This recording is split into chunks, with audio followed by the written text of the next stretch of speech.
In Russia's so-called information war with the West, the pro-Kremlin youth group SET is a foot soldier, fighting primarily on the internet.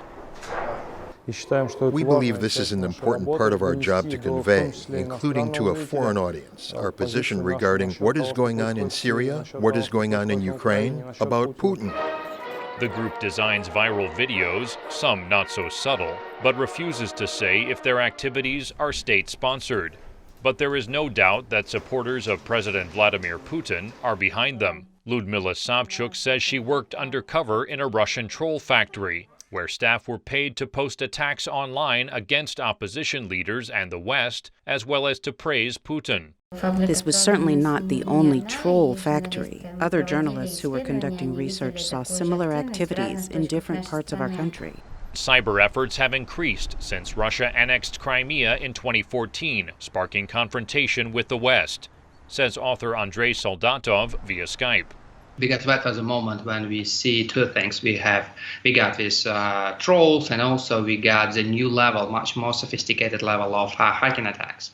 It looks like the idea is the same, to use informal actors, all kinds of informal actors with state backing to launch these kind of attacks. The Kremlin denies any link to trolls or to the recent hacking attacks against political organizations in the United States. Russian cybersecurity experts say attribution of malware, software designed to disrupt or damage, is a challenge. But the choice of target is not the only indication of a state actor. We see that it's not possible, for example, for one person, a simple hacker, to create such attacks.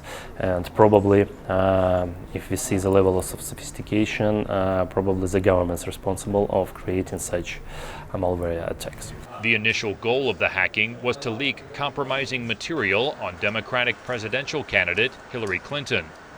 Unlike her opponent, Donald Trump, she is seen as continuing a tough policy against Russia, says Soldatov. To me, they changed their objective, and now it's more about how to project Russia into the center of the events, and to make Russia a real superpower, because only superpower might intervene in the elections in one of the most powerful country in the world.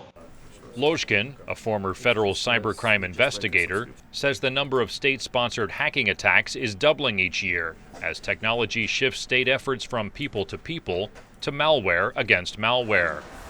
Daniel Sheriff, VOA News, Moscow.